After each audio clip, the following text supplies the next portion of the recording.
I kind of feel like a 13-year-old in 1994 or something that is going to her first 8th grade dance and doesn't really know how to act. Lemon boy and me started to get along together. Hey guys, what's up? It's Abigail. So this video is gonna be pretty different from the normal stuff I do. We're going to be diving into kind of an analysis just because I've been watching a ton of Catherine Steele videos and I've been wanting to do kind of an analysis video on some musical theater that I don't normally talk about on this channel. I don't know. But this is going to be kind of a video essay of sorts about one of my favorite musicals at the moment, Hadestown. Also, cast recording comes out in a week. So excited. But we're not going to be talking about the exciting things about this show. We're actually going to be talking about some of the underlying themes that I don't really know if people have talked about that much on the internet. I've seen a couple things on Tumblr, but not really on YouTube or Instagram. This video does contain some spoilers as well as some content that might not be the best for younger viewers. I normally don't say that because I try to keep this channel very family friendly, but this is something I kind of want to address that is a little So diving in, we're basically going to be talking about how Hadestown pertains to the Me Too movement and like there's some underlying themes of a sexual assault. Now, like I said, this video contains some mature content, but if you are triggered by this, you might not want to watch this video. The first song we're going to be looking at is Chants 1.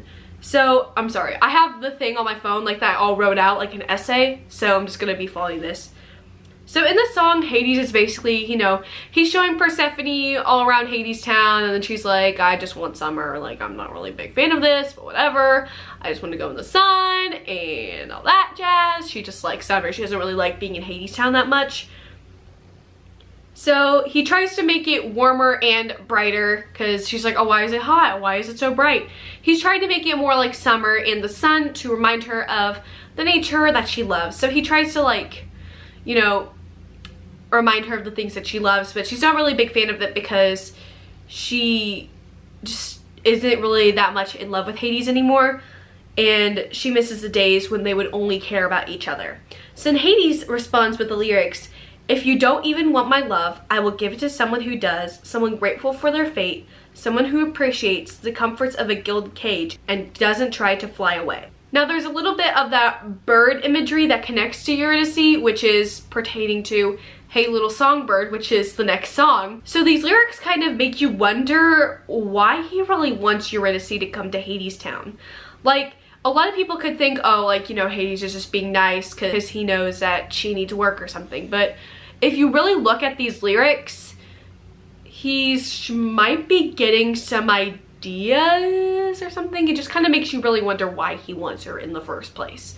I mean, yeah, he could want another worker or something. He was referring to his love in this song because Persephone didn't have to work in Hadestown, and Eurydice would end up working in Hadestown, but it's prominent that these lyrics, he wants Eurydice for another reason other than just another worker. So in an interview with Paul Wontek, is that how you pronounce his name? I don't know. And Show People, and she does state that Eurydice is a victim, but she doesn't play the victim.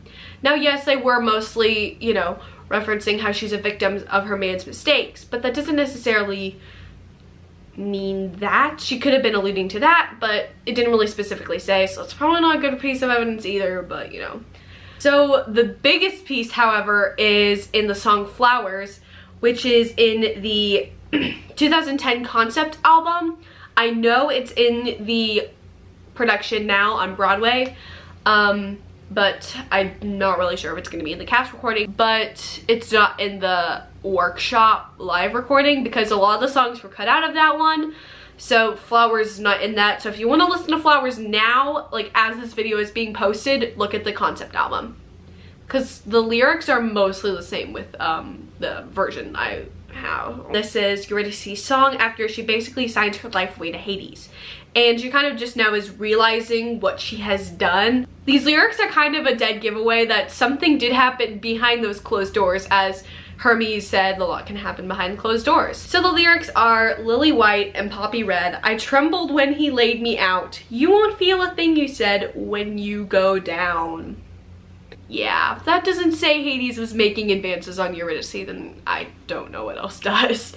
Now, the show never explicitly says that, you know, things were going on. Nothing really explicitly says it. This is kind of the closest thing we have to that. The details are probably purposely vague because usually in a situation like this, only the victim and the assaulter know what happened because it's usually done in a private place. Like in this show, it was behind those closed doors. So that was probably done by purpose, which is a well done job on the creative team part to keep it kind of vague, to make it more realistic, I guess, which is, if that's what they were going for, then well done, but if not, then okay, whatever.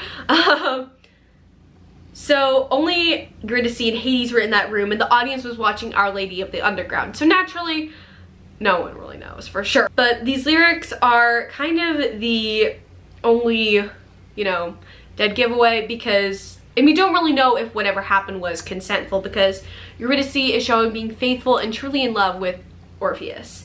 Plus, it wasn't uncommon for gods to sexually assault mortals in Greek mythology, but you know, that's a whole other video that I probably won't do. So as Flowers continues, Eurydice basically kind of describes feelings of not being able to be heard by others. She's like, is anybody listening? I open my mouth, nothing comes out. So that's kind of how a lot of victims do feel in things I have researched. Now, I've never gone through something like this, so I can't really speak on their behalf, but from what I have gathered, that is a pretty common feeling among people who have dealt with assault in their life. Now, I know this piece of evidence isn't the most reliable piece because, you know, she just realized that she signed her life away and she's like, oh, like, you guys don't care because they're like, oh, we went through the same thing, you know? Like, that could be it, so it's not really the most reliable piece, but it's still a pretty intricate piece. So, I hope this video kind of made me think a little bit more.